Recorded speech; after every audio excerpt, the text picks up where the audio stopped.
Hello and a very good evening. You're watching the news at 6 on Rajya Sabha television with me, Frank Pereira. Here are the headlines.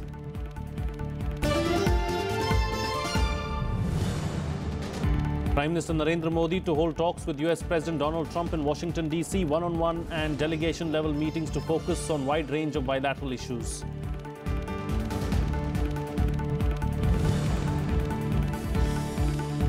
Prime Minister Narendra Modi meets chief executives of major US companies, highlights surgical strikes against Pakistan and achievements of 3 years of his government in his address to the Indian community.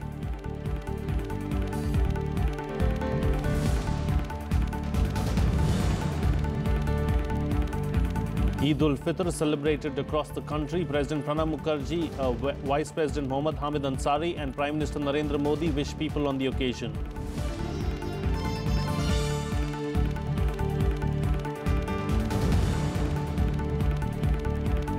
An HRD ministry appoints 9-member committee to work on new education policy. Space scientist Krishnaswamy to head expert panel chosen from wide-ranging backgrounds.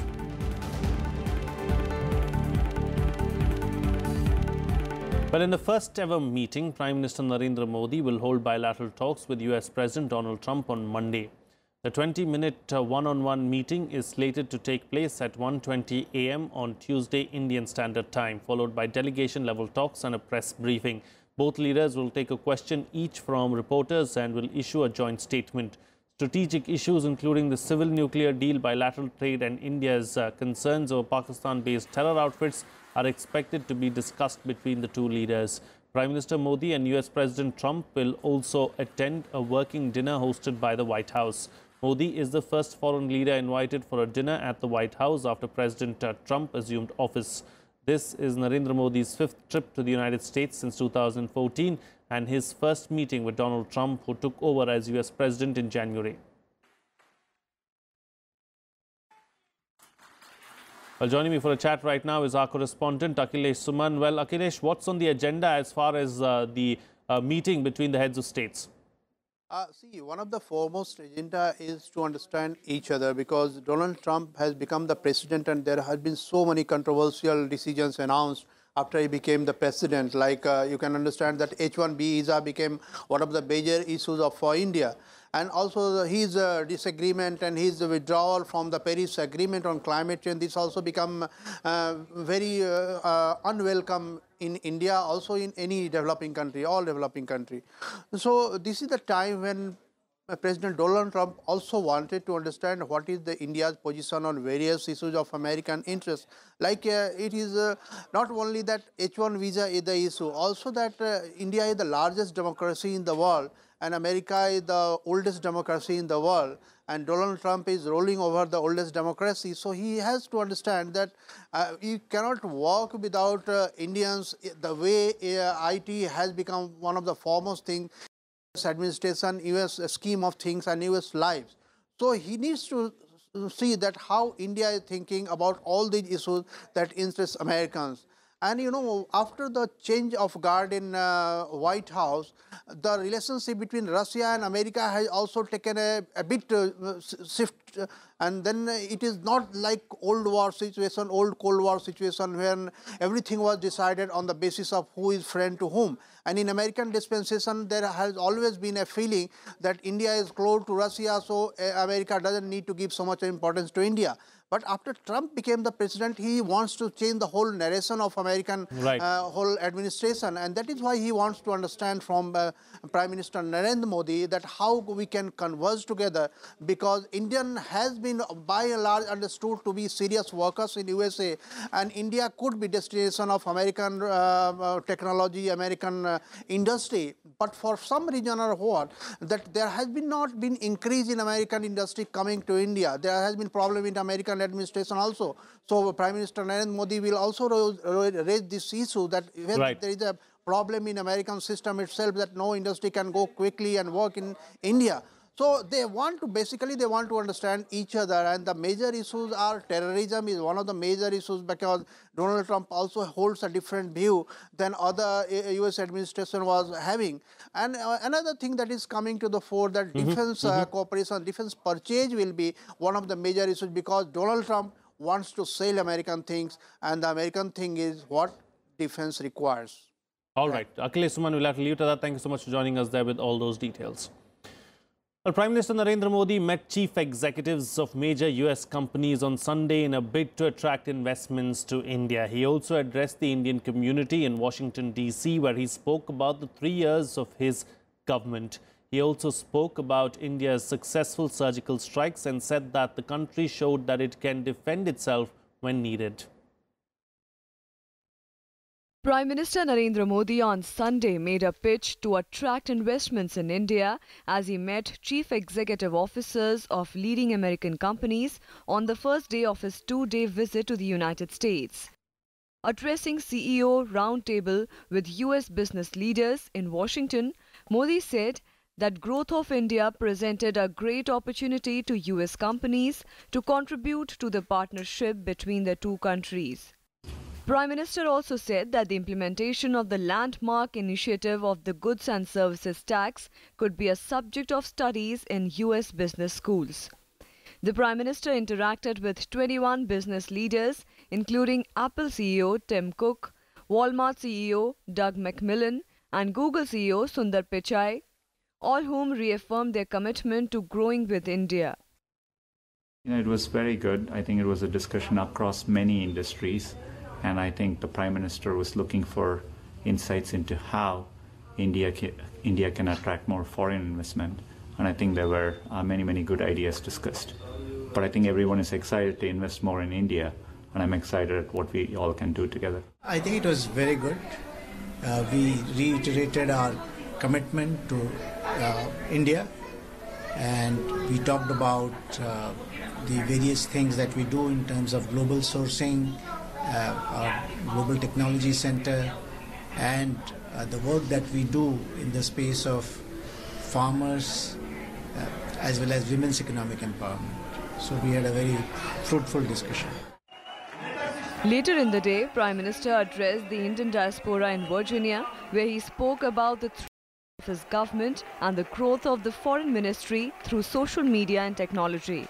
Modi said, no country questioned India's action as it succeeded in conveying to the world about the need to uproot the menace of terrorism. He also said that surgical strike demonstrated that India, which normally follows restraint, can also defend its sovereignty and ensure its security. लेकिन जब Hindustan surgical strike करता है तब दुनिया को ताकत का अनुभव होता है कि भारत संयम रखता है, लेकिन जरूरत पड़े तो भारत अपने सामर्थ्य का परिचय भी देता है। हमारी सॉवरेनिटी के लिए, हमारी सुरक्षा के लिए, हमारे जन सामान्य की सुख शांति और प्रगति के लिए कठोर से कठोर कदम उठाने का सामर्थ्य रखते हैं और जब भी जरूरत पड़ी लेते रहे हैं और दुनिया हमें कभी भी रोक नहीं सकती है। Prime Minister also lauded External Affairs Minister Sushma Swaraj for using social media in reaching out to the people to help them. He also appealed to the diaspora to keep the bridge with India and ensure a strong bond for the future. Bureau Report, Rajya Sabha TV. Well, Israel has announced Prime Minister Narendra Modi's visit to the country next week, which is the first ever by any Indian Prime Minister. This was announced by Israeli Prime Minister Benjamin Netanyahu at a weekly cabinet meeting on Sunday. He said that this would be a historic visit, adding that in the 70 years of his country's existence, no Indian Prime Minister has ever visited. He further added that this is a very significant step in strengthening relations between the two countries. Netanyahu added that cabinet will also approve decisions regarding ties with India, including increasing exports, deepening cooperation in the fields of water and agriculture, establishing a joint fund for research and innovation. Prime Minister Narendra Modi's visit is aimed at commemorating 25 years of establishment of diplomatic ties between India and Israel. Modi is scheduled to land in Israel on July 4th on a 3-day visit. Earlier in November last year, Israeli President Reuven Rivlin came to India on a week-long state visit, the first by an Israeli president in nearly 20 years.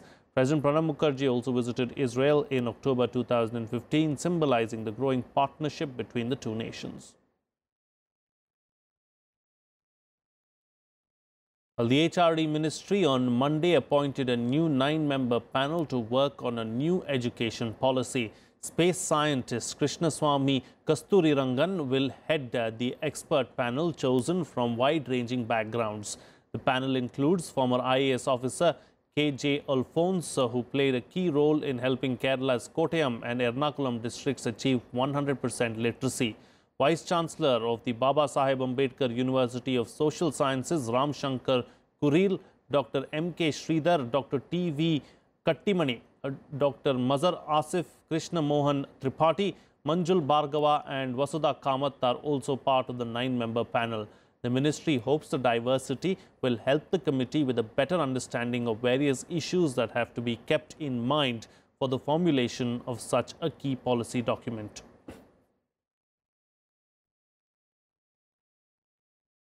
Meanwhile, the textile industry will observe a 72-hour strike starting from June 27th to the 29th in protest against the GST Council's decision to levy a 5% goods and services tax on the sector.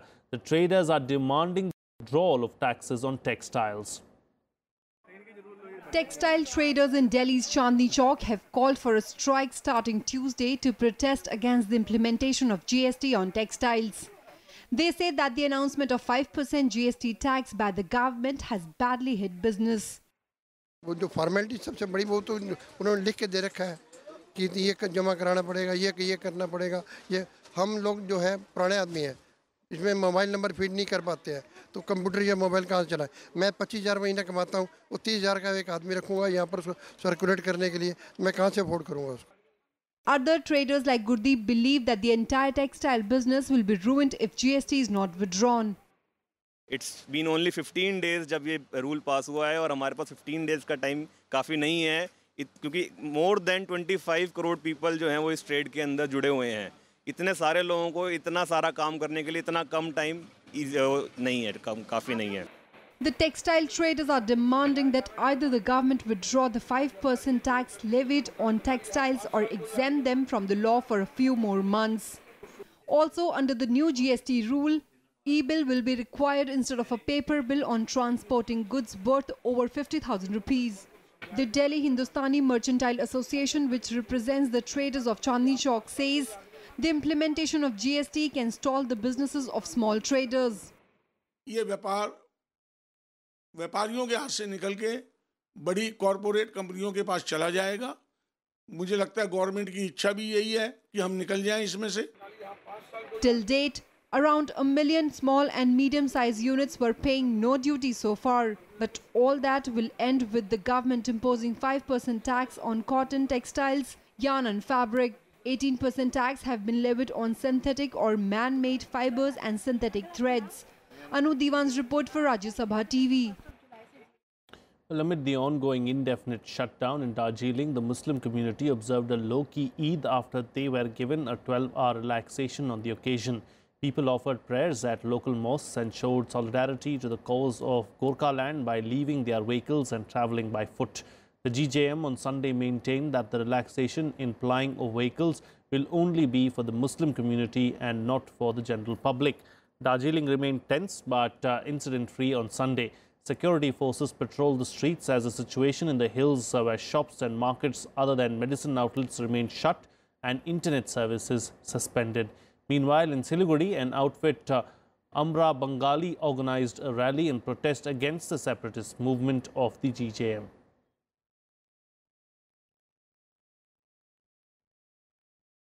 Well, China on Monday said it was in touch with India over continuing the Kailash Mansarovar yatra through the Nathula Pass in Sikkim. The statement came days after it refused entry to Indian pilgrims, citing damage to roads in Tibet due to landslides and rains. The matter was taken up by the External Affairs Ministry with China. The pilgrims were stopped by Chinese officials at the Sino-India border. They were scheduled to cross over to the Chinese side on June 19th but failed to do so due to inclement weather. On June 23rd, China denied entry to them due to damage to roads. 2 batches of pilgrims returned to Delhi yesterday. Well, here's a roundup of all the other news from across the country and nationwide. An FIR was filed against Indrani Mukherjee for rioting and criminal conspiracy inside Baikula jail in Mumbai. Indrani is accused in the murder of her daughter Sheena Bora. A riot broke out in the jail after a 31-year-old convict, Manjula Shetye, was found murdered inside the jail on Friday. The police also filed an FIR against 6 women prison staffers, including a jailer.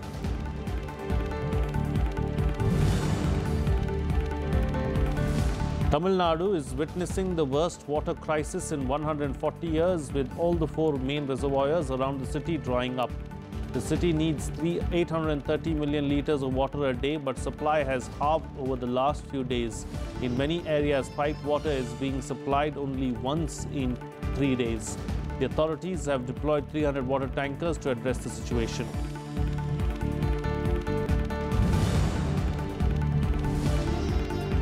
Five people from Andhra Pradesh were arrested for pouring a liquid on the gold-covered base of the newly installed temple mast at Sabrimala. The incident came to light a few hours after the mast installation ceremony, when officials found that the gold coating of the mast had suddenly changed color. The detained persons reportedly said it was part of a local custom to pour mercury along with the other offerings.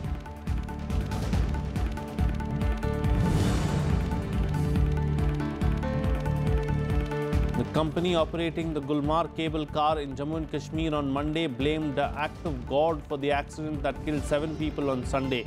A man, his wife and their 2 children were killed in the accident that also left 3 local residents dead.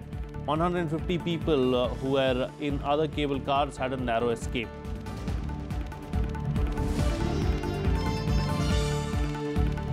Well, it's time for a short break now, but news and updates will continue on the other side. Stay tuned, we'll be right back.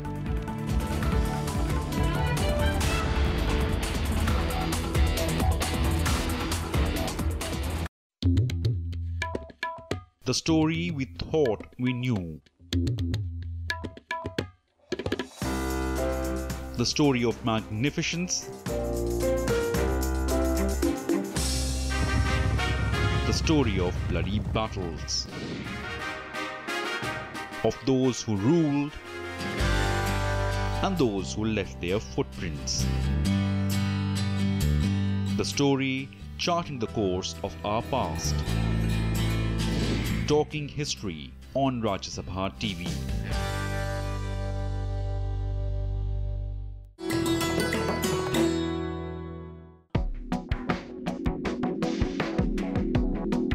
Jade was popular during Mughal era and gained prominence during Akbar's rule in 15th and 16th century.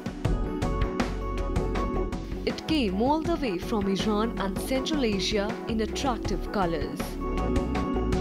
The royalty had a unique use for it. Since jade changed color when it came in contact with arsenic, they started utensils like plates, jars, bowls, and even hookah with it, and thereby avoided getting poisoned by rivals.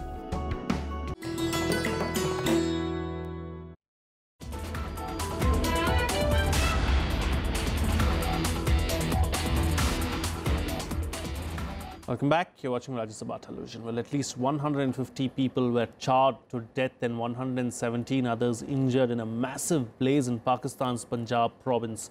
The incident took place after an oil tanker overturned and crowds rushed to collect the fuel that spilled over on the highway. The tanker then caught fire, apparently sparked by a passerby lighting a cigarette. Hundreds killed and scores injured in oil tanker inferno in Pakistan's Bahawalpur city on Sunday. Reports say the tanker filled with oil overturned and spilled while trying to navigate a turn. A huge crowd gathered to collect the oil from the spillage. Traffic police tried in vain to keep the crowds away from the tanker as local people, including women and children, continued collecting fuel. A huge fire then erupted, engulfing all the people standing around the vehicle. सामने एक धमाके की आवाज़ आई है, तो वहाँ पहुँचे और आग लगी हुई थी। इंसान अब ये टैंकर को और ये मोटरसाइकिल चल रहे थे आदमी, इंसानों की यहाँ डेड बॉडियाँ थी तकरीबन 126-27। पड़ने के बाद पेट्रोल जैसे निकला है, लोगों को जैसे नजर पड़ी हैं उन्होंने शोर मचाना शुरू कर दिया, पेट्रोल पेट्रोल पेट्रोल, और काफ़ी सारे बंदे जो थे गैलों के अंदर, जगहों के अंदर, और काफ़ी सारे बोटल्स थे उनके पास, तो उन्होंने उसके अंदर पेट्रोल भर भर के साइड पे रखते गए। तो एक पेट्रोलिंग पुलिस वाले जो थे भाई, उनकी अपनी गाड़ी जिस टाइम जल चुकी है, वो और मैं, हम दोनों थे, हम लोगों ने वास्ते किए, हाथ जोड़े, मिलते किए, भाई यहाँ ब्लास्ट हो जाएगा, मेहरबानी करें, लेकिन उन्होंने मेरी बात नहीं मानी, जिसके बायस ब्लास्ट हुआ है। Several vehicles were damaged in the fire, including 6 cars and 12 motorcycles. Fire and rescue teams immediately reached the accident site and doused the flames. Bodies of many were charred beyond recognition. Army helicopters were dispatched to ferry casualties to hospitals. The nearby Ahmedpur Sharkia Health Centre and Bahawal Victoria Hospital have no burn units. As a result, some casualties were taken to distant hospitals. The death toll is expected to rise as many of the injured are reported to be in a critical condition. Pakistan aviation के helicopters आ चुके हैं, जो critical जितने भी injured लोग हैं उनको बहावलपुर से मुल्तान और आगे खारिया बर्न सेंटर में मुंतकिल किया जा रहा है। The tanker had been transporting 25,000 litres of fuel from Karachi to Lahore. Traffic on the national highway route has been suspended. Pakistan Prime Minister Nawaz Sharif is cutting short a visit to London in response to the incident. Bureau Report, Rajya Sabha TV. Well, here's a roundup of the other news from across the globe in Global Buzz.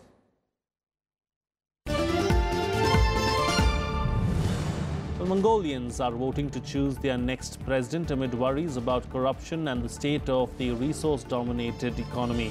There are 3 candidates in the fray, including ruling Mongolian People's Party candidate Maingombo Ekbold, former martial arts star and resource nationalist Kalkama Batugla of the opposition Democratic Party. However, Chaikonu Ganbatar of the breakaway Mongolian People's Revolutionary Party could win enough votes to force a second round in 2 weeks.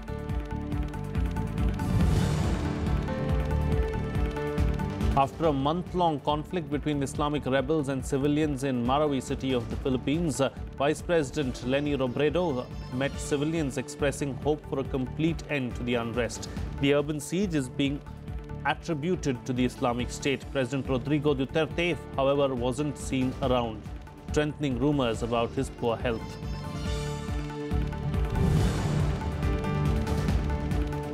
A tourist boat carrying around 170 passengers sank in Colombia's Penol Guatape reservoir on Sunday, killing 9 people. 28 people are said to be missing.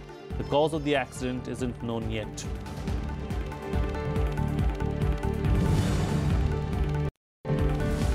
Drugs worth $800 million were burnt in Myanmar and Thailand to mark an International Day Against Drug Abuse and Illicit Trafficking. 12 tons of drugs were incinerated as the Public Health Ministry buckles up to put 220,000 addicts into rehabilitation by the end of October this year.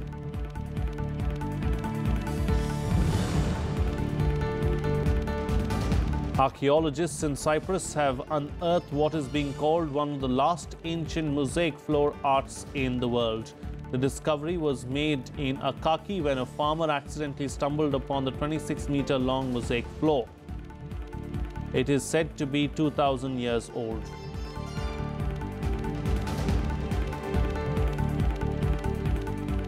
Well, as the BCCI's Cricket Advisory Committee looks for a new coach for the Indian cricket team, CAC member Saurav Ganguly has said that the first criteria for the next coach is one who can win cricket matches. The search for the next coach has been widened by the BCCI, with the board extending the deadline to apply for the role of India's head coach till July 9, 2017. Virender Sehwag, Tom Moody, Dodda Ganesh, Lalchand Rajput, Richard Pybus have already applied for the post. Anil Kumble, who quit after the ICC Champions Trophy following reports of a spat with captain Virat Kohli, had refused to continue for the West Indies series. The team is currently in West Indies and has already registered their first win. MS Dhoni and Yuvraj Singh are said to be shouldering the responsibility of dealing with the young cricketers, with skipper Virat Kohli also seeing his workload increase. Meanwhile, former Sri Lankan cricketer Mahela Jayawardene reacted to reports that he was a contender for the Indian coaching job. He tweeted and said that while he was flattered, he was not looking at a full-time position right now. He also said that he was completely focused on his current projects.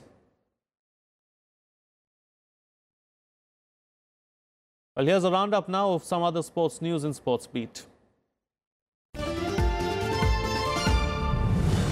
North Korea's IOC delegate showed reluctance on co-hosting the next Olympics, citing political tensions and lack of time. The comment came after South Korean President Moon suggested that both Koreas pool their athletes to form a joint team for the 2018 Winter Games hosted by the South.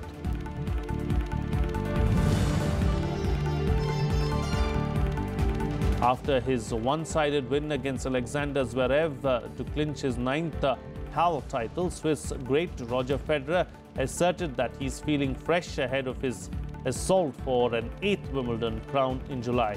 Federer will head into Wimbledon that starts on the 3rd of July as favourite to win an outright record 8th title and surpass the 7 he currently shares with Pete Sampras. Lewis Hamilton branded World Championship leader Sebastian Vettel a disgrace after he deliberately drove into him at the Azerbaijan Grand Prix. Hamilton demanded that if they are to clash, they should do so like men outside the car. Vettel was given a 10-second stop-go penalty for driving his Ferrari into the back of Hamilton's Mercedes. And finally, the teaser of Rajya Sabha Television's first feature film, Rag Desh, has been released. The movie is based on the Azad Hind Fauj trials. Gurdeep Singh Sappal, CEO of Rajya Sabha TV, is the producer of the film that's directed by National Award winner Tigmanshu Dhulia. Kunal Kapoor essays the role of Major Shahnawaz Khan, while Amit Shah and Mohit Marwa play the characters of Colonel Gurbaksh Singh Dhillon and Colonel Prem Sehgal. Rana Mazumdar, Siddharth Pandit and Revant Shergill scored the music for the film, while Rishi Punjabi is the cinematographer. The film is scheduled for release on July 28th in over 800 cinema halls across the country. आजादी की जंग लड़ने वाले मेरे दोस्तों, आजादी चाहिए तो उसकी कीमत खून देके चुकानी होगी। तुम मुझे खून दो, मैं तुम्हें आजादी दूंगा।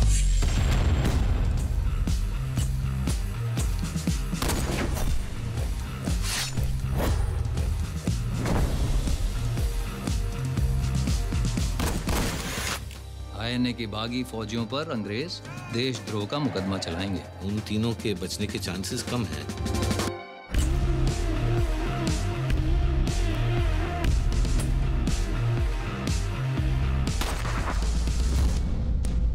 This trial and its judgment will be remembered throughout history. Well, that's it on this newscast. Have a good evening.